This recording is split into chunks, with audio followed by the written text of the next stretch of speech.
na muling pinagsasama. Ikaw kabarangay, gaano ka kahandang magbigay ng ikalawang pagkakataon at magpatawad sa mga taong malapit sa puso mo? Dear Papa Dudut, magandang tanghali po sa inyo at sa ating mga kabarangay. Itago niyo na lamang po ako sa pangalang Cha, 16 years old at taga Laguna.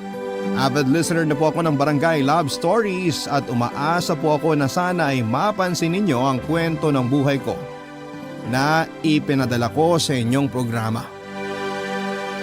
At thank you in advance sakaling mapili po ninyong e-ere sa radyo. Gusto ko lamang po sanang i-share ang mga pinagdaanan namin ng Nanay Marico sa buhay.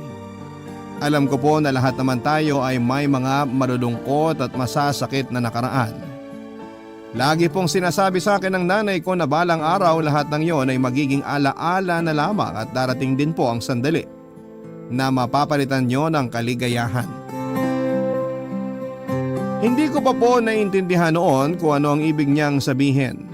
Pero hindi tumigil ang nanay ko sa pagpapaalala sa akin na kahit mahirap ang buhay naming dalawa, umaasa pa rin kami na magiging maayos ang lahat. At aaminin ko na malaki ang impluwensya ng mga paalala niyang yon sa akin upang hindi ko maramdamang kulang ako kahit na wala akong kinamulatang tatay.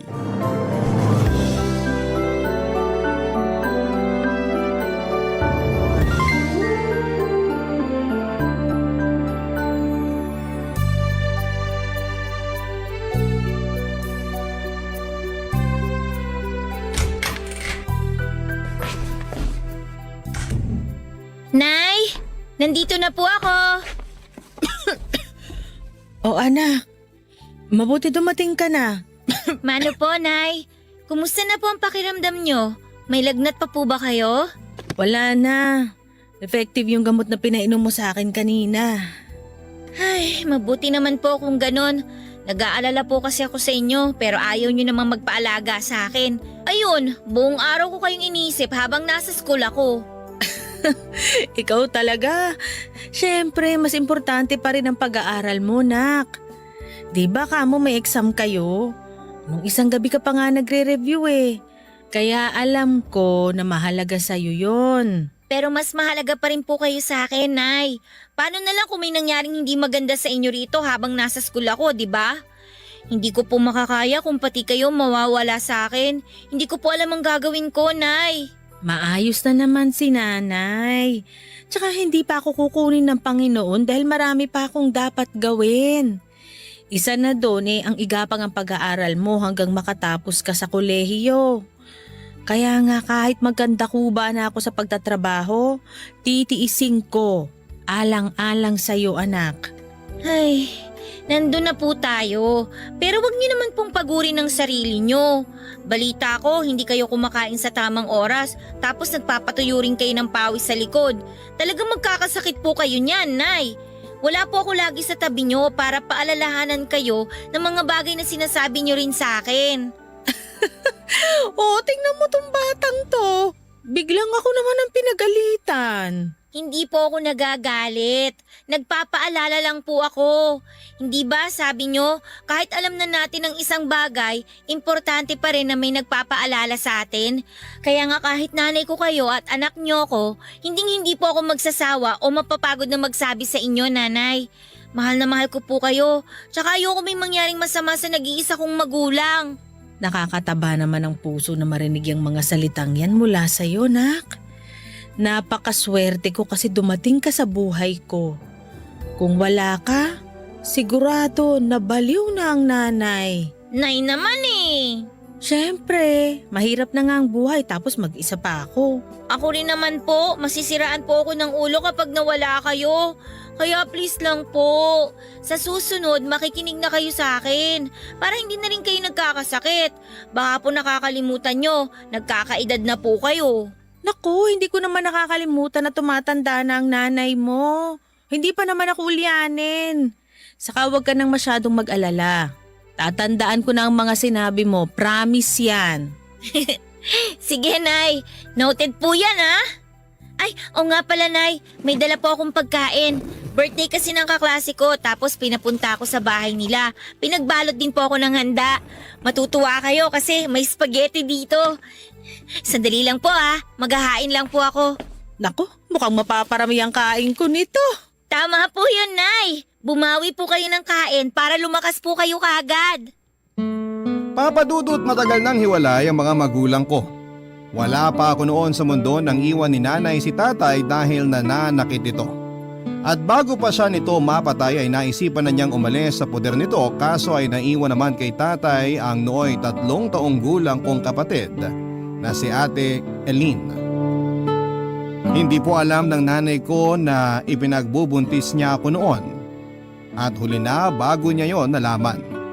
Kung tutuusin ay nalagay pa po sa alanganin ng buhay namin pareho nang lumabas ako sa tiyan ni nanay sa 7 buwan ng pagbubuntis niya.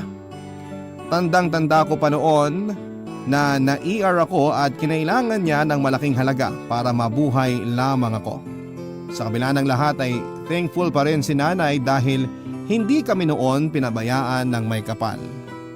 Sa pagpapatuloy po ng aming buhay, nangamuhan lamang po si nanay at madalas ay kasama niya po ako sa trabaho niya hanggang sa magkaedad ako dahil wala namang magbabantay sa akin.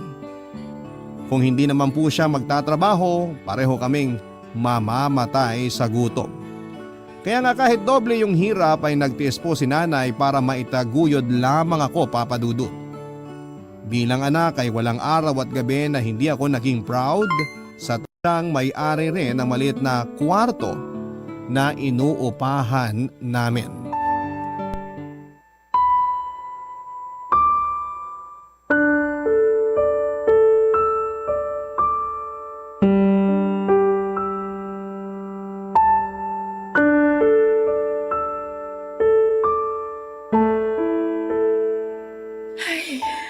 Nay, kanina pa po kayo malungkot at nag-aalala dyan. Ano po ba kasing nangyari? Kasi naman, narinig ko ang mga kamag-anak ng namatay kong amo na sila na raw ang mamamalakad nitong tinitirhan natin, nak. Nako, natatakot lang ako dahil baka paalisin nila tayo. Bakit naman po nila tayo paaalisin, Nay? Wala naman po tayong ginagawa sa kanila. Tsaka yung amo niyo po yung nagpatira sa atin dito sa paupahan niya. Nandun na tayo. Pero noon yun, nung nabubuhay pa siya. Ay, anak, alam mo naman na sumasala tayo sa pag-aabot ng bayad natin ng renta rito, di ba? Pero pinagpapaumanhinan lang tayo nang namatay kong amo dahil naaawa siya sa ating magnanay. Kaso ngayon na wala na siya, baka paalisin na rin tayo rito dahil hindi tayo regular na nakakapagbayad ng renta. Hindi naman po siguro nila gagawin yun, Nay. Alam naman nila na mahirap pa tayo sa daga, tapos papaalisin pa nila tayo dito. Tsaka ngayon lang naman po tayo hindi regular na nakakapag-abot dahil nagkasakit nga po kayo, tsaka hindi po nakakapasok sa trabaho. Sana nga mapagpasensya nila ang sitwasyon natin. Nagsisikap naman tayo sa buhay na balang araw makakaahon din tayo sa hirap, nak. Kaya nga po, Ating dalawa. Pero bata ka pa. Hindi mo dapat masyadong pinoproblema ang mangyayari sa hinaharap.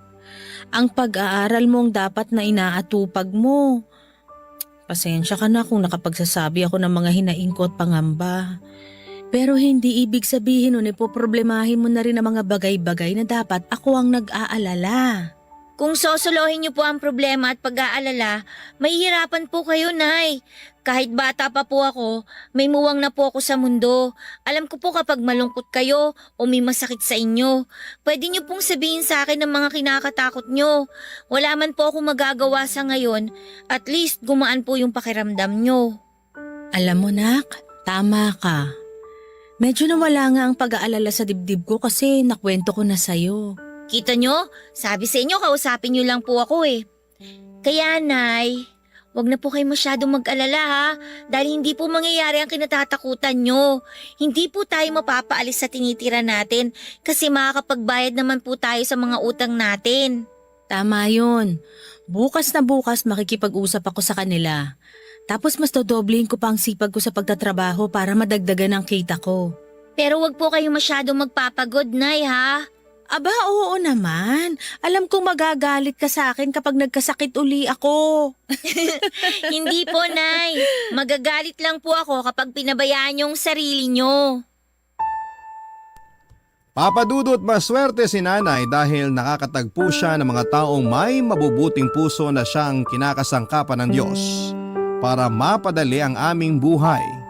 At isa na nga po doon ang amo niya na nagpatuloy din sa amin sa paupahang bahay nito para aming tuluyan. Kaya lang matapos nga po nitong mamatay ay nagkaroon ng pagkakataon ng mga kamag-anak niya na angkinin ang properties niya. Kasama na po doon ang mga paupahan niya. At ang unang ginawa ng mga kamag-anak niya ay paalisin kami.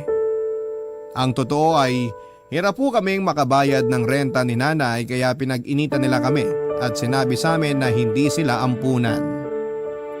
Nang mga panahon na yon kahit na anong pagmamakaawa ang gawin namin ay hindi nila kami pinapakinggan, Papa Dudut.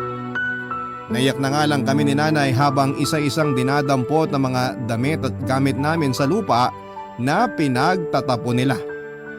Akala ko po talaga ay matutulog kami ni nanay sa kalsada ng gabing yon pero mabuti na lamang dahil tinulungan kami ng kaibigan ng namatay na amo ni nanay na nakilala niya matapos nitong umattend sa burol noon.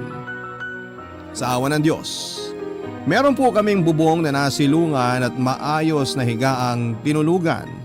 Matapos kami nitong patuluyin at kupkupin sa bahay niya, Papa Dudut. Barangay Love Stories. Barangay Love Stories. Papa Dudut, bukod sa pagpapatuloy sa amin ng kaibigan ng dating amo ni nanay sa bahay nila, ay binigyan din po niya ng trabaho si nanay sa pamamagitan ng pagbabantay sa tindahan niya. Hindi nga po nagtagal ay nakaipon kami ng sapat na halaga ng pera para makapagrenta ng kahit na maliit na kwarto malapit lang din sa pinapasukan ni nanay. Walang hanggan pa rin po ang pasasalamat namin sa Puong May Kapal dahil sa kabila ng mga pagsubok sa buhay na pinagdaraanan namin ay lagi pa rin po niya kaming tinutulungan. Kung kami lang kasi ni nanay ay siguradong baka nasiraan na kami ng ulo dahil sa sobrang hirap. Nagsumika po si nanay sa pagtatrabaho para matustusan ang pag-aaral ko at pagkain namin sa pang-araw-araw, Papa Dudut. Bilang ganti ay nagsisika po ako para makapagtapos nang sa ganon ay maibalik ko lahat ng sakripisyo ng nanay ko sa akin simula bata pa lamang ako. Naniniwala ako na deserve niya yon. Matapos ang mga paghihirap na pinagdaanan niya sa buhay, mabuhay lamang niya ako at madala sa mundo na ito. Tanging hiling ko lang po sa Diyos ay bigyan niya ang nanay ko ng mahabang buhay at mabuting kalusugan sa araw-araw.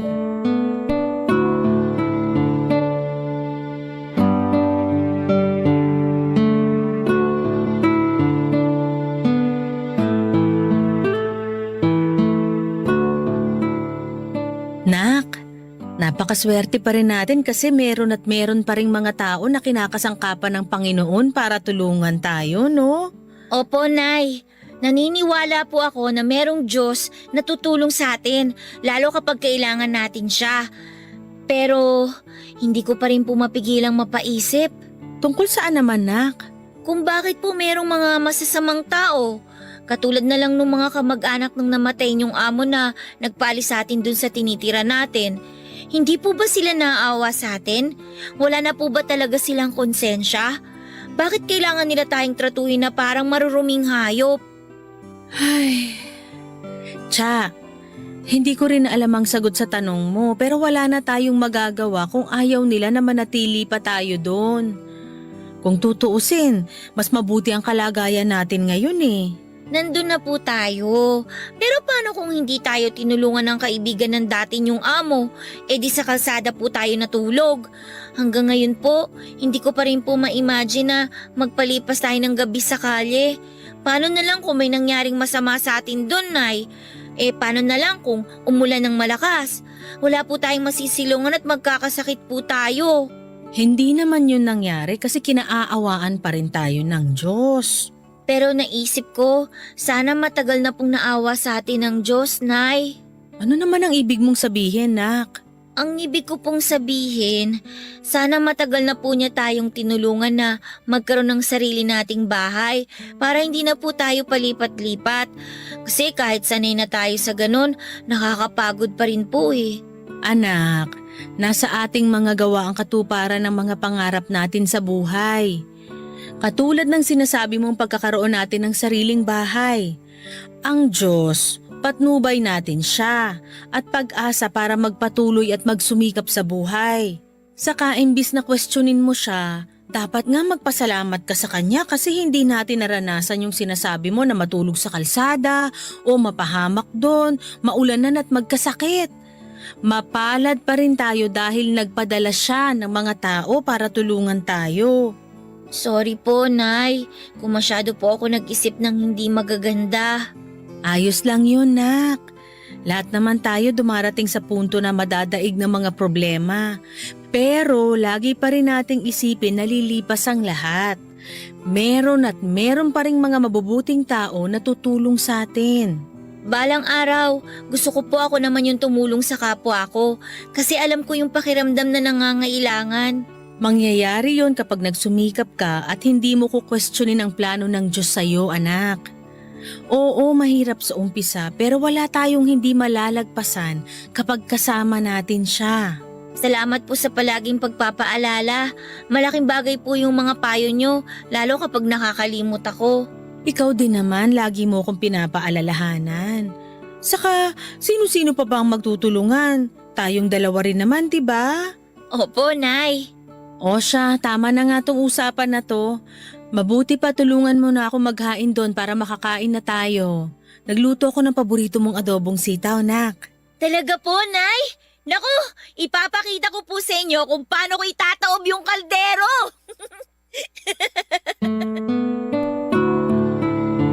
Papadudot naniniwala pa rin po ako na likas na mabuti ang bawat nilalang ng Diyos.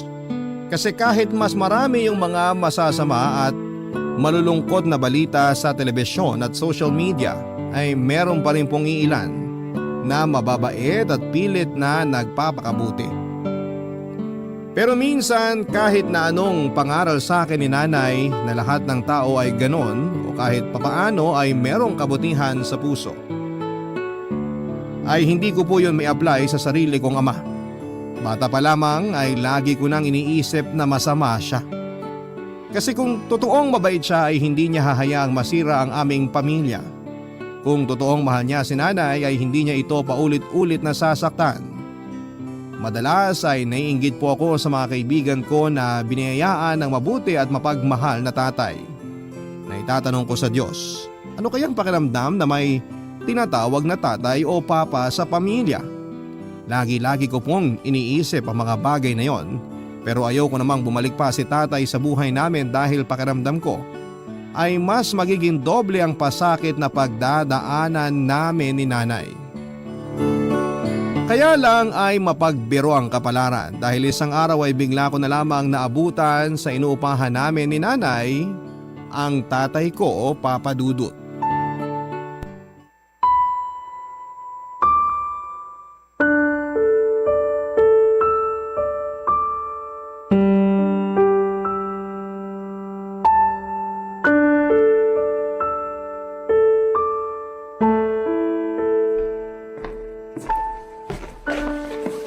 Nay? Sino po siya? Siya, anak. Siya ang tatay mo. Hindi ko po tatay ang taong yan. Wala na po akong tatay, di ba? Anak, huwag mo namang sabihin yan. Kaya nga ako bumalik dito para magsama-sama na tayong pamilya.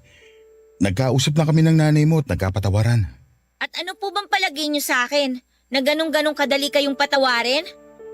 Nay, bakit niyo naman po pinatawad ang taong yan? Di ba malaki ang kasalanan niya sa inyo? Nakalimutan niyo na po ba na sinasaktan niya kayo nung araw kaya nga umalis kayo sa puder niya at nakipaghiwalay? Anak, nakikiusap ako. Pakinggan mo muna ang tatay mo. Hindi na siya yung dating tatay mo na nananakit. Totoo yun, Tia. Nagbago na ako. At nagsisi na rin ako ng gusto dahil sa ginawa ko noon sa nanay mo. Walang araw simula nung umalis siya sa bahay natin na hindi siya sa akin hinanap ng ate Ellen mo. Doon ko naisip kung gaano ako kasira ulo dahil hinayaan ko masira ang pamilya natin. Buti po alam nyo. Tsaka ano ba?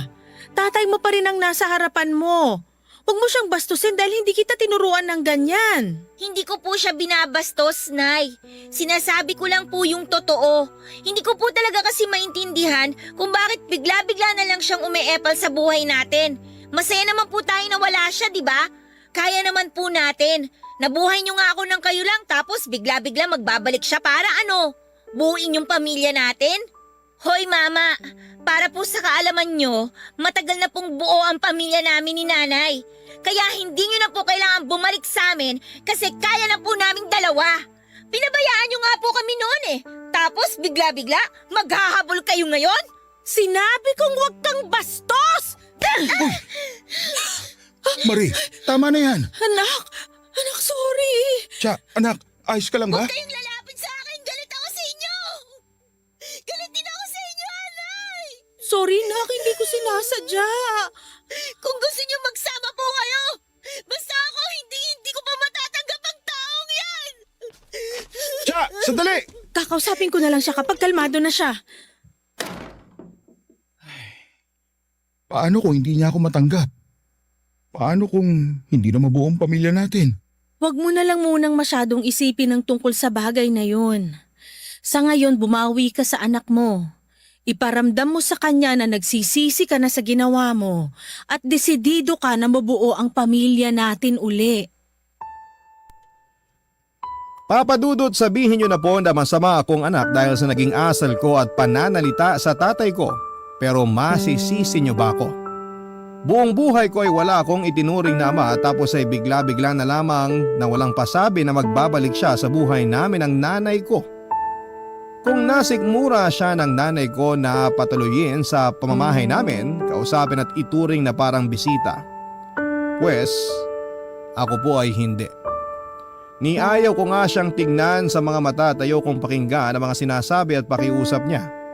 Alam ko na may magsasabi dyan na tatay ko pa rin siya kahit pagbali-balik ta rin kuman ang mundo.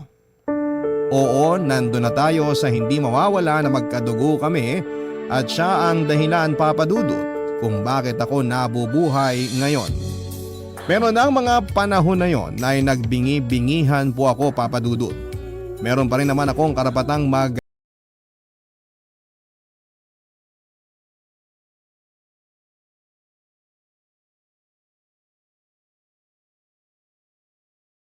nagbagong buhay na siya.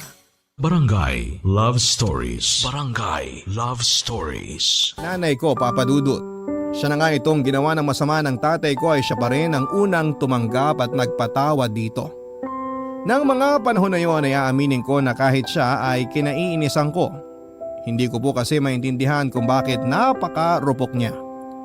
Hindi ko naman siya pinagbabawalang mag-asawang muli kung gugustuhin niya pero parang ang hirap tanggapin ang plano niyang pakikipag-ugnayan sa tatay ko. Malakas po ang paniniwala ko na nagbalik lamang si tatay sa buhay namin ni nanay para saktan lamang siya ng gusto. Marami po akong tanong noon, Papa Dudut. Tulad ng posible ba na magbago ang isang tao at ma-realize niya isang araw kung ano yung mga kasalanan niya sa kapwa niya. Kung oo, bakit gusto niya pa ulit bumalik sa buhay ng mga taong nasaktan niya? Hindi ba niya alam na yung paghiwalay nila ng landas ang pinakamabuting regalo niya para sa mga taong nagawa niya ng masama? Yun po ang eksaktong damdamin ko ng panahon na yon tungkol sa pagbabalik ni tatay sa buhay namin. At kahit na nga sabik na sabik akong mabuo ang pamilya namin kasama ang ate ko ay hindi mawala-wala ang takot sa puso ko na baka sa umpisa lamang masaya, tapos mas masakit pala sa dulo.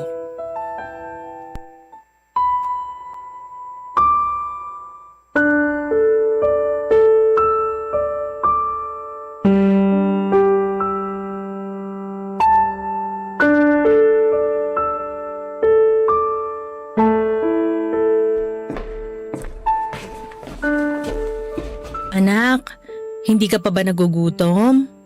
Nagluto ako ng paborito mong ulam. Nakahain na dun sa mesa. Okay lang po ako, Nay. Hindi pa po ako gutom. Tsaka kailangan ko po kasing tapusin tong assignments ko eh. Deadline na po kasi sa makalawa. Ay, Galit ka pa rin ba sa akin? Nay naman eh. Alam niyo naman po na hindi ko kayo kayang tiisin, di ba? Tsaka, hindi po ako galit. Naiinis lang po ako. Naiintindihan ko kung saan nanggagaling ang inis mong yan. At pasensya ka na kasi binaliwala ko ang feelings mo, anak. Tapos nasaktan pa kita.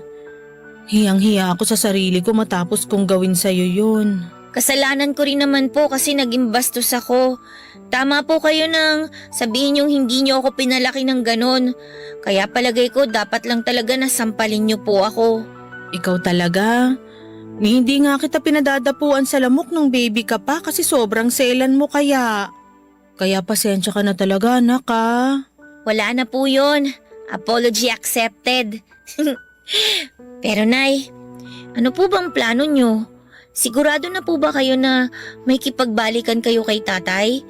Ang sa akin lang naman po, paano po kung saktan niya ulit kayo? Hindi ko po siya mapapatawad pag nangyari yun. Nakikita ko naman sa tatay mo na sincero siya sa mga sinasabi niya sa akin, nak. Alam mo ba nung nagkausap kami, humingi kagad siya ng tawad sa akin. Umiyak din siya at kulang na lang magmanikluhod siya sa harap ko. Inawat ko na nga lang kasi ayoko namang gawin niya yun. Oo, may kasalanan siya sa akin nun.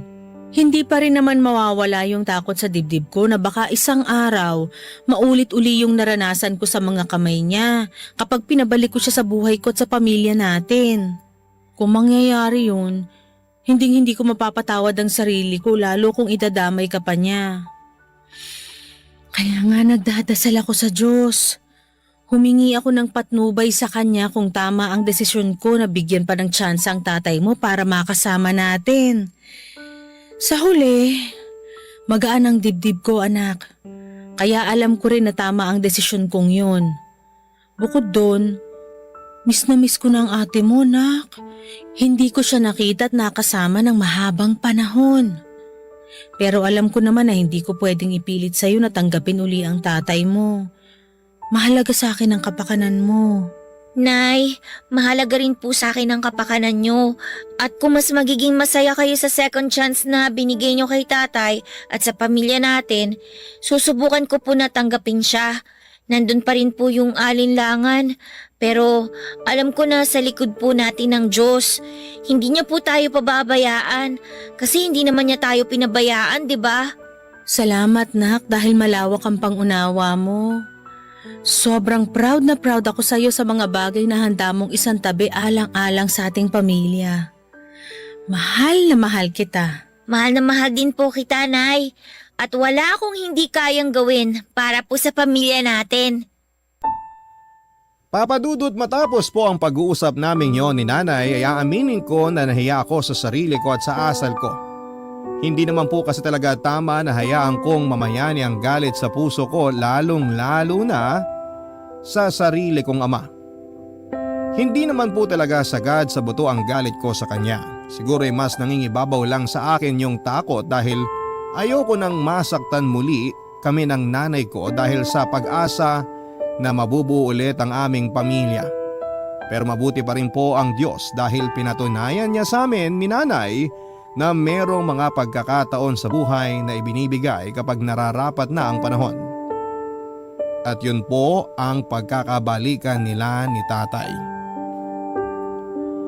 Kitang-kita ko naman po ang effort ng tatay ko na makabawi sa amin ni nanay at mas maging mabuting padre di pamilya sa amin.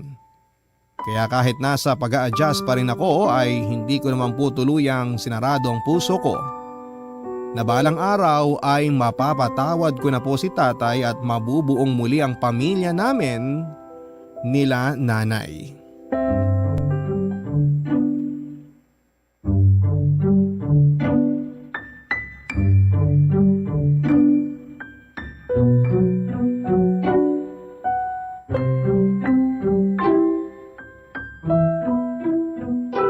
Mahal, sinuot ba ng anak natin yung bestidong binili ko?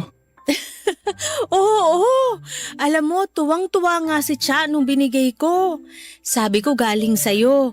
Ayaw ngang bitiwan tapos panay-ikot dun sa salamin. Gustong-gusto niya yung damit, mahal. Ang ate Ellie niya pumili ng damit na yun para raw pareho sila. Naku, Dapat pala isinama ko na rito ang kapatid niya para nagkita na sila. Kaso patapos pala ang klase ng panganay natin eh. Kaya bali ang mangyayari, dadaanan na lang natin siya sa eskwelahan mamaya. Ayos lang yun. Hindi na ako makapaghintay na makita silang mag-ate. Cha, anak!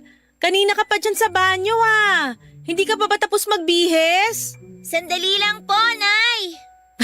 Mukhang kinakabahan ang anak mo. Narinig ko po yun, Nay, ah. Wow anak! Tama nga ang nanay mo. Bagay na bagay sa yung bestidang suot mo. Lalo kang gumanda. Tay naman eh. Nagsasabi lang ng totoo ang tatay mo, nak. Tiningnan mo na ba ang sarili mo sa salamin? Ang ganda-ganda mo. Kanino ka pa magmamana? Sa akin lang naman, di ba? Totoo po yan, Nay. Kasi pareho tayong maganda. Excited ka na ba sa labas natin, nak? Opo, Tay. Gusto ko na kayong makasama pati si ate. Pero kinakabahan pa rin po ako kasi first time nating lalabas na isang pamilya. Nasanay po kasi ako na si nanay lang ang kasama ko eh. Huwag kang kabahan anak, dahil pamilya mo kami. Kumilos ka lang na natural para maging komportable ka. Ay. Sorry ulit kasi kailangan mo maranasan na lumaking walang kinikilalang ama. Bukod dun, ang dami niyo ring hirap na pinagdaanan ng nanay mo. Ang totoo, hanggang ngayon, hiyang-hiya pa rin ako sa inyong dalawa. Laki na lang talaga ng pasasalamat ko sa Diyos dahil tinanggap niyo pa rin ako sa buhay niyo nang bumalik ako. Naniniwala ako na mabuti ang Diyos dahil binigyan niya tayo ng ikalawang pagkakataon para mabuo ang pamilya natin. Kaya gagawin ko ang lahat para hindi sayangin ang pagkakataon na yun. Babawi ako sa inyo at gagawin ko makakaya ko para maging mabuting padre de pamilya. Anak, ang tagal kong hiniling na mangyaring araw na to. Gabi-gabi, bago ako matulog, lagi kong pinagdarasal sa Diyos na sana makita ko na ulit ang nanay mo. Tapos nung malaman kong buntis pala ang nanay mo nung magkahiwalay kami, sobrang saya ng puso ko. Kaya nga na makita ko yung galit mo sa akin noon, nalungkot ako ng gusto. Pero hindi naman kita masisisi dahil karapatan mo yun anak. Malaki ang pagkakasala ko sa inyo ng nanay mo. Nakaraan na yun, mahal. At nagkausap na kami ni Cha. Matalino ang anak natin. Naiintindihan niya ang sitwasyon. Tama po si nanay. Ang mahalaga po sa akin ngayon, mabuo po ang pamilya natin. Mahal na mahal ko kayo ng nanay mo, Cha. Mahal ko rin po kayo. Namin po ni nanay, Tay. O paano? Alis na tayo? Naghihintay ng ate Ellen mo, nak. Excited na yun na makita kayo ng nanay mo. Tara na po, Nay, Tay. Sunduin na po natin si ate.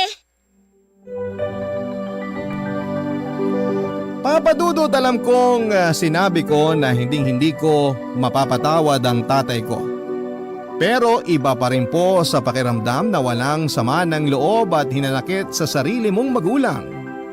Hindi po madali yung process ng trust na ibinibigay ko kay tatay para tuparin niya ang pangako sa amin ni nanay na magiging mabuting padre de pamilya na siya. Pero sa abot ng makakaya ko ay sinusubukan ko pong umasa na mas magiging mabait sa amin ang kapalaran.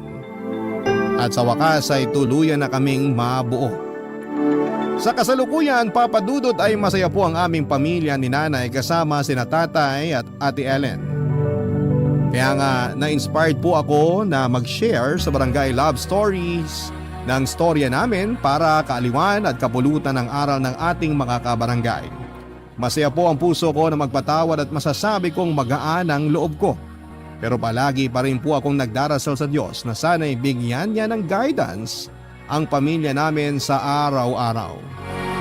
Maraming salamat po Papa Dudut, sakaling mapili po ninyo ang sulat ko and more power sa programa ninyo at sana'y marami pa kayong maibahagi na magagandang kwento.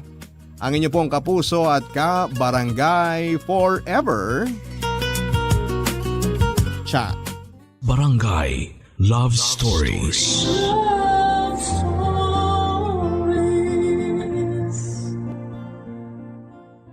Barangay LS 97.1. 97.1. Number 1. Forever.